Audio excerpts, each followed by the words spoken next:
शुरू करते हैं हम भारत की राजनीतिक विज्ञान। हम भारत की पॉलिटी के बारे में आज पढ़ेंगे। पॉलिटी जो एक महत्वपूर्ण विषय है किसी भी गवर्नमेंट एग्ज़ाम के लिए एवं अपनी किसी भी कक्षा जो 5 से लगाकर 12 तक पढ़ने में बहुत ही महत्वपूर्ण स्थान रखती है। एसएस में हम पॉलिटी के बारे में जानेंगे, जिसमें कुछ महत्वपूर्ण चीज़ें आती है, जिसमें आता है संविधान, कानून, नियम, विनियम आदि। जिसमें एक महत्वपूर्ण दस्तावेज होता है जिसे कहते हैं संविधान। संविधान का निर्माण कैसे हुआ, यह एक महत्वपूर्ण घटना है जो आज हम पढ़ेंगे।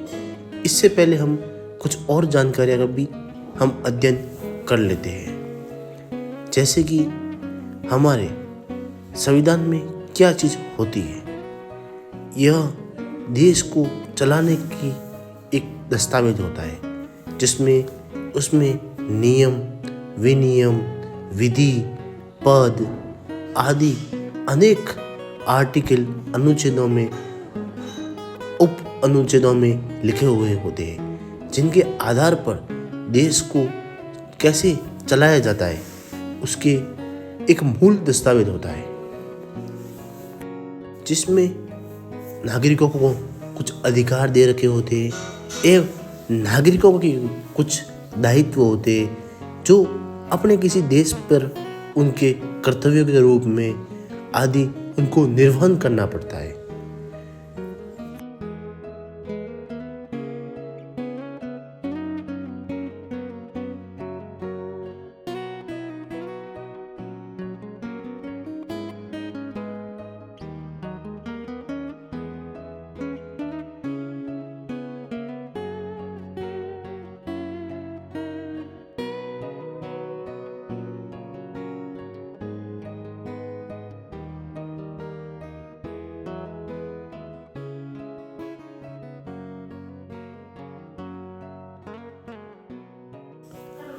अब हम संविधान के बारे में कुछ महत्वपूर्ण तथ्य समझेंगे कि संविधान से पहले भी हमारे भारत देश में हिस्ट्री में कोई ऐसा कोई दस्तावेज था जिसके आधार पर कोई शासन चलता था। तो हमें एक दस्तावेज प्राप्त होता है जो महर्षि चाणक्य द्वारा दिया गया था, जिसका नाम था अर्थशास्त्र। इससे नाम से तो लगता है कि ये कोई अपने कॉमर्स की कोई बुक है, पर यह वास्तविक रूप से यह राजनीतिक विज्ञान की एक बुक है, जिसमें एक सिद्धांत दिया गया था। किसी भी राज्य को चलाने के लिए सप्तम सिद्धांत दिया गया था, जिसमें राजा, राज्य, सेना, कोष, किला, मित्र आदि उसमें होते थे।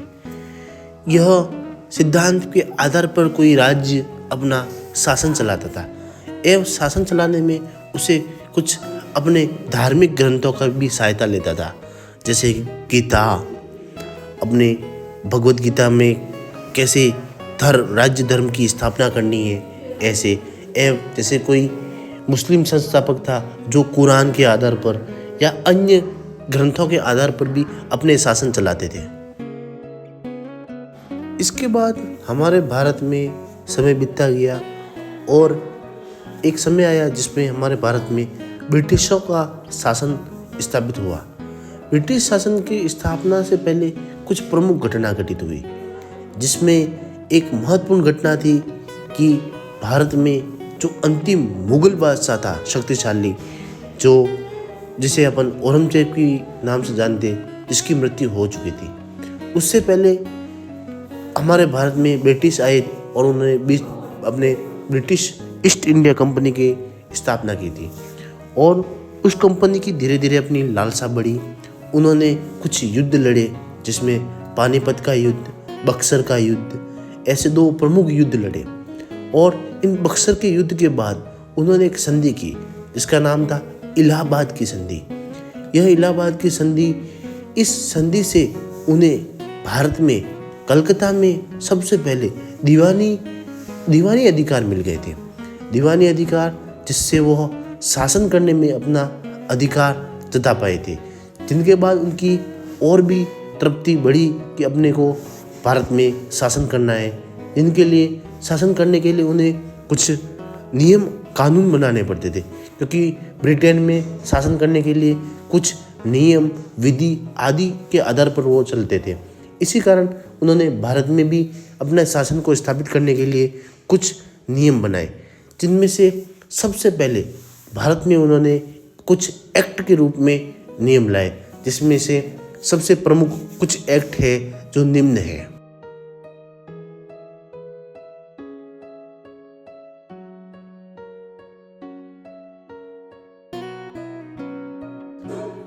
जो सबसे पहला एक एक्ट था जिसका नाम था 1773 में आया हुआ, उसका नाम था रेगुलेटिंग एक्ट 1773। इसके तहत भारत में कैसे शासन को रेगुलेट किया जाए उसके आधार कुछ लिखे हुए थे। इसके बाद एक नया एक्ट आया था 1784 में, जिसका नाम था पिट्स इंडिया एक्ट, और उसके बाद आया था 1873 में, जिसका नाम था चार्टर अधिनियम, और उसके बाद एक महत्वपूर्ण एक्ट आया था 1858 में, जिसका नाम था भारत शासन अधिनियम। हम इसमें कुछ महत्वपूर्ण अधिनियमों के बारे में चर्चा करेंगे, जिसमें से एक एक्ट है 1909 का, जिसका नाम है मार्ले मिंटो एक्ट।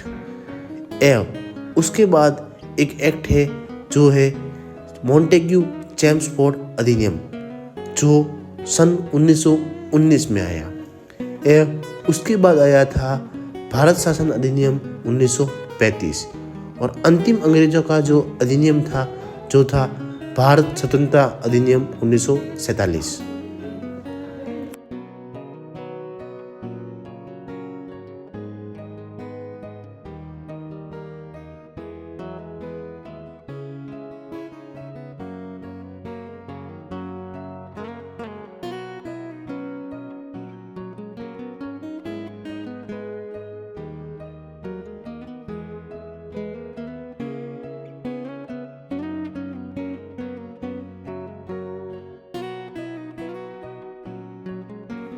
और हम इन एक्टों के बारे में कुछ महत्वपूर्ण तथ्य के बारे में भी हल्का फुल्का जानने का प्रयास करेंगे।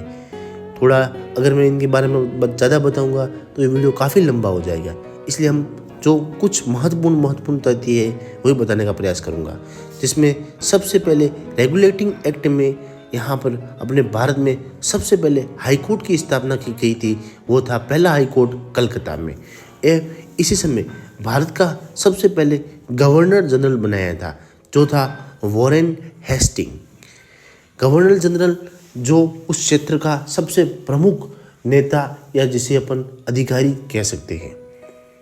इसके बाद जैसे कि अपने अलग अलग एक्टों में अलग अलग कुछ आए नियम, जिनमें से 1784 में जो आया था पिट्स इंडिया एक्ट, इसमें कुछ महत्वपूर्ण घटना आती है, जिसमें से एक है नियंत्रण बोर्ड की स्थापना। यह कंपनी के राजस्व मामलों और व्यापारिक मामलों को अलग करने के लिए एक महत्वपूर्ण घटना थी। इसके बाद जो 1833 का जो एक्ट है, जिसमें अपने भारत का सबसे पहले गवर्नर जनरल, उसमें तो कलकत्ता का गवर्नर जनरल बना था, और ये भारत का सबसे पहला गवर्नर जनरल जो बनाया था विलियम बेंटिक को। उसके बाद इस एक्ट में ही भारत का जो फर्स्ट अपने 58 वाले एक्ट में भारत का, इसमें तो गवर्नर जनरल बना था, और इसमें भारत का फर्स्ट वाइसरॉय बनाया गया था, जो बनाया था कैनिंग को। किसे बनाया था? कैनिंग ही अंतिम गवर्नर जनरल है और भारत का प्रथम वाइसरॉय भी है। इसके बाद जो भारत का जो 1919 में एक्ट आया है, वो एक्ट इसमें अपन मार्ले मिंटो एक्ट के नाम से जानते हैं। मार्ले जिसका नाम सचिव है और मिंटो है वो इस समय भारत का वाइसरॉय है।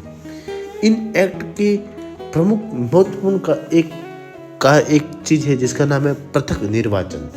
1909 में भारत में सबसे पहले पृथक निर्वाचन को प्रस्तुत किया गया था।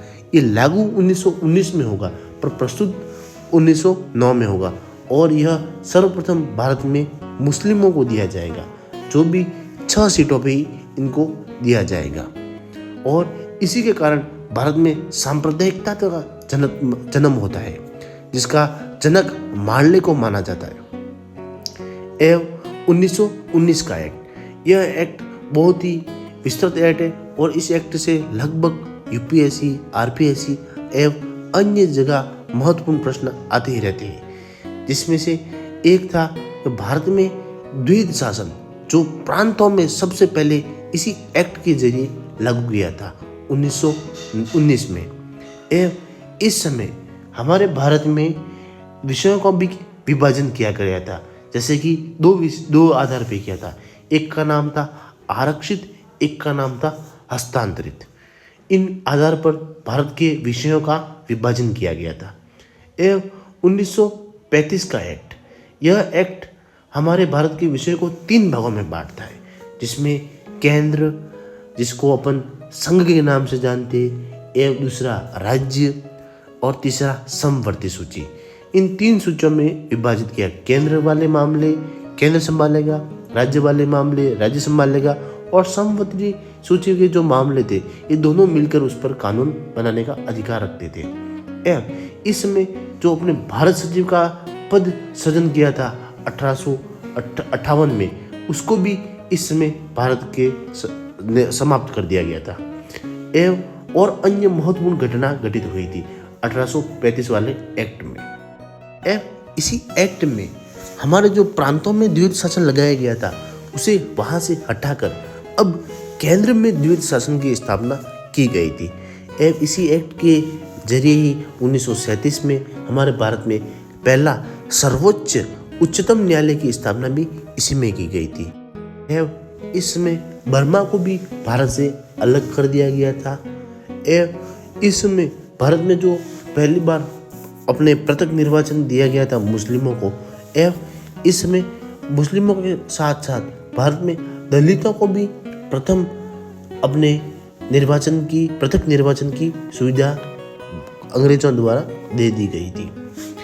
एवं अब देखेंगे हम भारत का 1947 का एक्ट।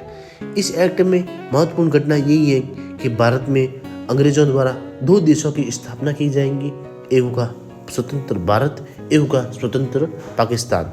2 देशों की घटना घटी जाएगी जो अपने आधार पर अपने संविधान बना सकते हैं और अपने निर्णय ले सकते हैं, सारा उन पर ही छोड़ दिया जाएगा। अब हम संविधान के बारे में जानने का प्रयास करेंगे। संविधान के बारे में हम यह जानने से पहले संविधान बनाने के लिए कोई कमेटी बनाई गई होगी, उसको अपन बोलते हैं संविधान सभा। और उसकी सबसे पहले मांग बाल गंगाधर तिलक द्वारा की गई थी, जो सन 1885 में की गई थी। इसके बाद इसकी मांग महात्मा गांधी द्वारा की गई थी 1926 में। एवं उनके बाद यह मांग मोतीलाल नेहरू की रिपोर्ट में की गई थी, जो सन 1928 में आई गई थी। एवं उसके बाद यह मांग कांग्रेस पार्टी द्वारा आधिकारिक रूप से 1935 में स्वीकृत की गई थी। एवं इसके बाद जब 1940 में अगस्त प्रस्ताव आया, जिसमें इसे एक प्रकार से अंग्रेजों द्वारा कुछ तजव्वुज दिया गया था। एवं उसके बाद जब हमारे भारत में कैबिनेट मिशन आया था 1942 में, जब इस बात को अंग्रेजों ने माना था, पर उन्होंने कहा था कि हम अपने जो सेकेंड वर्ल्ड वॉर हो रही है उसे समाप्त के बाद हम भारत को अधिराज्य का दर्जा देंगे। लेकिन जब 1946 में क्रिप्स मिशन आया, जिसमें 3 व्यक्ति थे, सर एवी अलेक्जेंडर स्टेपर्ड क्रिप्स और पैथिक लॉरेंस, इन तीनों की अध्यक्षता में एक कमेटी आई थी जिसको बोलते हैं अपन क्रिप्स मिशन। इसने इस संविधान सभा की मांग को स्वीकार किया और इसके गठन की मंजूरी दी गई, जिसके लिए 1946 में जुलाई अगस्त में इसके लिए चुनाव हुए गए थे। और पूरे भारत में हर एक प्रत्येक जनसंख्या के आधार पर सीटों का विभाजन किया गया था, जिसमें 10 लाख पर एक सीट थी और पूरे भारत में 390 सीटों की निर्धारण किया गया था। इसमें से 296 यह ब्रिटिश इंडिया की सीटें थी एवं 93 सीटें यह अपने रियासतों की सीटें थी, जिनमें चुनाव प्रत्यक्ष रूप से नहीं कराए गए थे और आनुपातिक प्रतिनिधित्व प्रणाली के इसमें चुनाव का माध्यम रखा गया था, जिसमें सर्वाधिक सीटें जो अपने यूपी प्रांत की थी जिसमें 55 थी एवं उसके बाद मध्य प्रांत जिसकी सीटें लगभग 43 के आसपास थी एवं उसके बाद हमारे भारत में मद्रास प्रांत जिसकी सीटें लगभग 42 के आसपास इसमें मुख्यतः थी एवं 4 केंद्र शासित प्रदेशों की भी इसमें सीटें थी।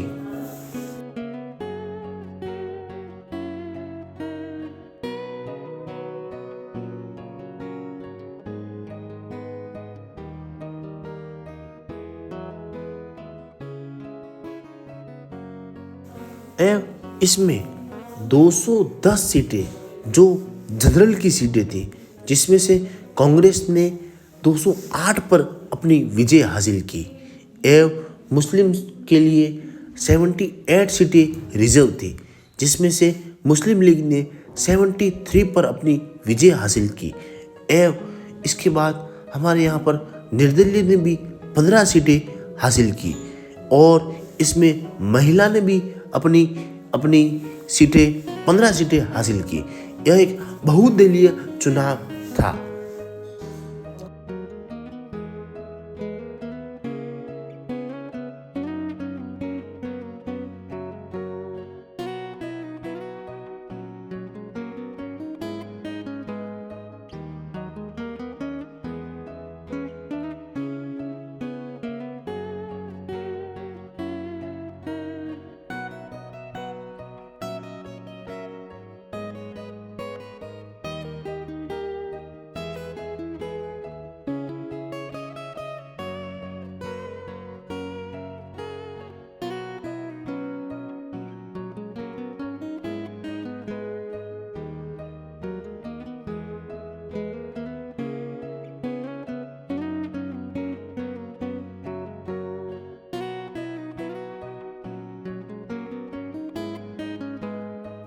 अब हम संविधान सभा का कार्य और कैसे उसके समितियों की बैठक हुई, कैसे उसके सत्र चले एवं उसमें कौन कौन सी समितियां बनी एवं संविधान कैसे बनाया गया, उसके बारे में हम जानकारी लेंगे।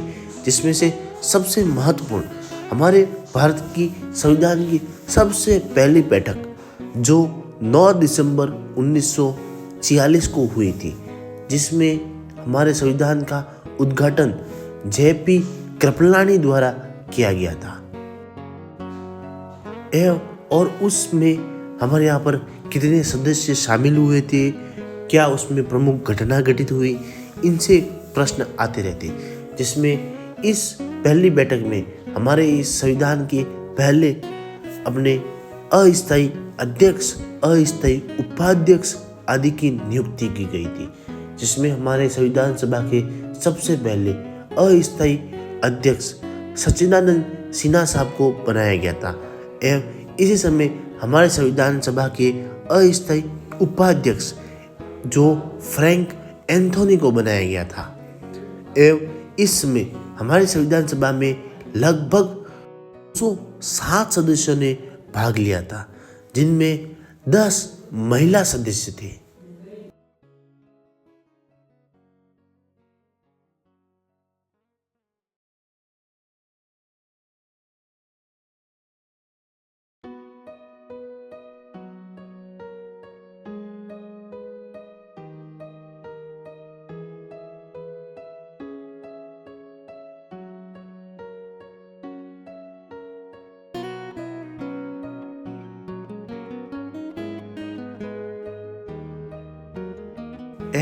इसके बाद सेकेंड सभा जो बैठक हुई थी 9 दिसंबर 1946 के बाद 10 दिसंबर 1946 को हुई थी, जिसमें कोई फैसला नहीं हो पाया।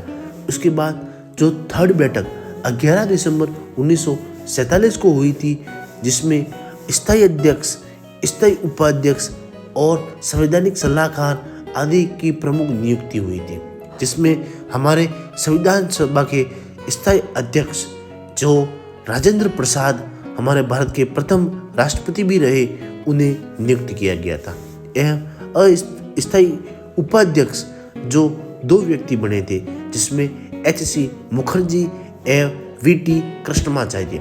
VT कृष्णमाचार्य यह जयपुर से संविधान सभा के सदस्य थे एवं इस समय हमारे भारत के संविधान सभा के जो संवैधानिक सलाहकार जो बने थे BN राव। BN राव वही व्यक्ति है जो भारत के पहले ऐसे व्यक्ति है जो विश्व न्यायालय, जो अपने पूरे विश्व के न्यायिक मामलों की जानकारी रखता है, उसके भारतीय सबसे पहले न्यायाधीश भी रह चुके थे। फिर जो चौथी बैठक होती है, जो अपने 13 दिसंबर 1946 को होती है, जिसमें हमारे भारत के उस समय के प्रधानमंत्री श्री जवाहरलाल नेहरू द्वारा एक उद्देश्य प्रस्ताव रखा जाता है। यह उद्देश्य प्रस्ताव इस प्रकार का एक ड्राफ्ट होता है जिस आधार पर संविधान का निर्माण करना है, जिसमें पूर्ण रूप से संविधान की जो महत्वपूर्ण जो मेन पर्पस थे, स्तंभ थे, जैसे कि संप्रभुता, अपनी अखंडता, एकता और कौन से अपने को न्याय देने हैं, कौन सी स्वतंत्रता देनी है, ये सारे की महत्वपूर्ण जानकारियाँ दी गई थी, जिसे पूरे संविधान सभा द्वारा यह 22 जनवरी 1947 को यह सर्वसम्मति द्वारा इसे पास करा दिया गया था।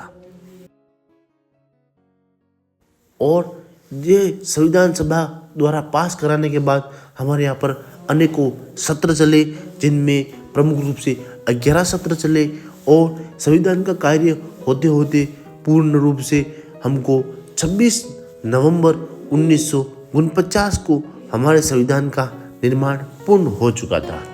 जो संविधान हमारे यहाँ पर 26 नवंबर 1949 को पूर्ण हो गया, इसी कारण हम संविधान दिवस को 26 नवंबर को मनाते हैं। एवं हमारा संविधान लागू 26 जनवरी 1950 को हुआ। इस दिन हम गणतंत्र दिवस मनाते हैं। और संविधान सभा के द्वारा इसमें कुछ कितना समय लगा, कितने सत्र आयोजित हुए और कितने पैसे खर्च हुए, कितने अधिवेशन लगे, कितनी समितियां लगी, ये अन्य जानकारी अब हम आपको देने का प्रयास करेंगे।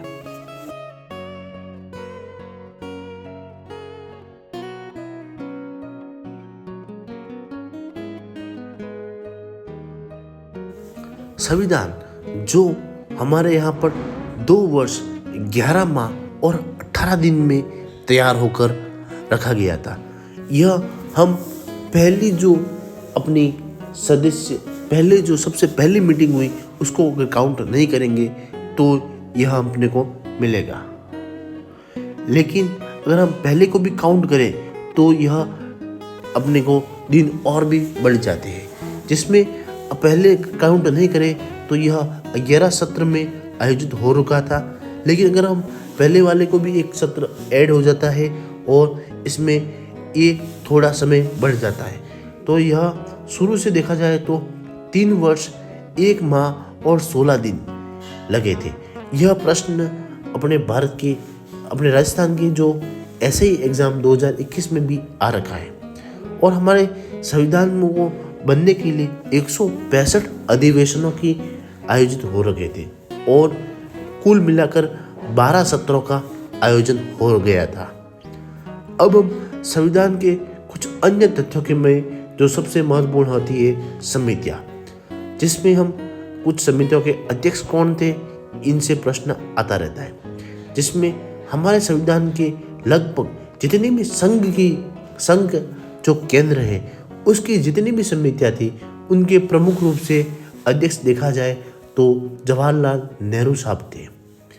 एवं प्रांतों की जितनी भी समितियां थी उसके अध्यक्ष हमारे यहाँ पर सरदार वल्लभ भाई पटेल थे। एवं कुछ प्रमुख समितियां हैं जिनके अध्यक्ष आपको जानना जरूरी है, जिनमें से एक आती है अनुसूचित जनजाति समिति एवं अल्पसंख्यक समिति एवं अपने मौलिक अधिकार समिति आदि, जिसमें मौलिक अधिकार समिति के अध्यक्ष जेपी कृपलानी साहब थे। एवं जो अल्पसंख्यक समिति थी जिसके अध्यक्ष हमारे यहाँ पर जो थे HC मुखर्जी। अब हम जो एक संविधान सभा की सबसे महत्वपूर्ण समिति जिसे हम कहते हैं प्रारूप समिति के नाम से जानते हैं, उसके बारे में हम जानने का प्रयास करेंगे। उससे पहले हम देख लेते हैं हमारे संविधान सभा में कुल 22 समितियाँ थी, जिसमें से 8 थी जो मुख्य समितियाँ थी, जिनमें से सबसे महत्वपूर्ण समिति जो थी प्रारूप समिति। इस समिति का जो प्रस्ताव रखा था वो रखा था सत्यनारायण राव द्वारा। एवं इस समिति का गठन 29 अगस्त 1947 को किया गया था और इसके अध्यक्ष जो हमारे संविधान के पिता के नाम से भी इनको हम जानते हैं, जो थे BR अम्बेडकर, जो थे इसके अध्यक्ष। इस समिति में मूल रूप से 7 सदस्य थे, जिनमें से 2 सदस्यों को कुछ कारणवश अपनी मृत्यु या और कुछ कारण थे जिनके कारण उनके जगह अन्य सदस्य आ गए थे। हम उन 7 सदस्यों के नाम भी याद करने का प्रयास करेंगे और वो 2 सदस्य जिन्हें हटा दिया गया या उनकी मृत्यु हो गई थी उनके बारे में भी हम जानने का प्रयास करेंगे। इस प्रारूप समिति का जो मुख्य कार्य था वो था संविधान का ड्राफ्ट बनाना। कोई भी समिति जो अन्य समिति थी वो अपने कार्यों को इस समिति के पास रखती थी और यह समिति उसमें से क्या रखना है, उसे हटाना है, उसका ड्राफ्ट तैयार करती थी। ठीक है, अब हम इसके बारे में जानने का प्रयास करते हैं।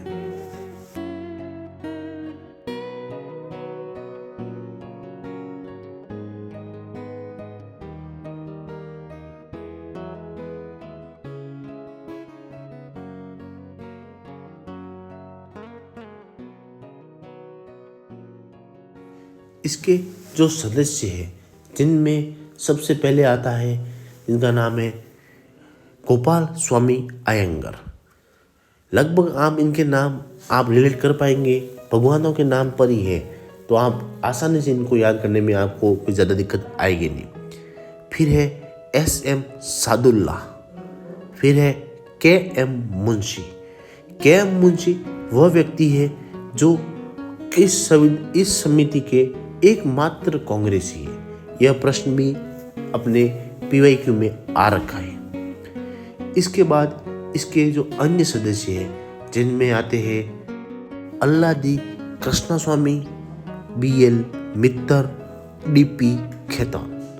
DP खेतौन और BL मित्तर, इन दोनों की जगह अन्य सदस्य आए थे जिनके नाम निम्न हैं, जो है N माधवराव और TT कृष्णमाचार्य। यह हमने पहला संविधान सभा के बारे में कुछ प्रमुख तथ्यों के बारे में जानने का प्रयास किया।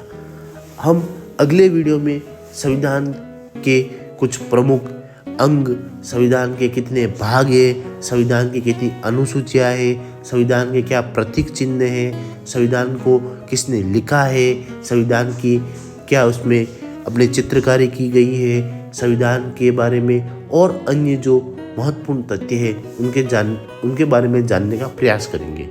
और हम इस वीडियो को समाप्त करने से पहले कुछ आपको शॉर्ट कुछ इम्पोर्टेंट नोट और करा देते हैं, जिसमें से 1-2 चीज़ें आपको याद रखने के लिए ज़रूरी है।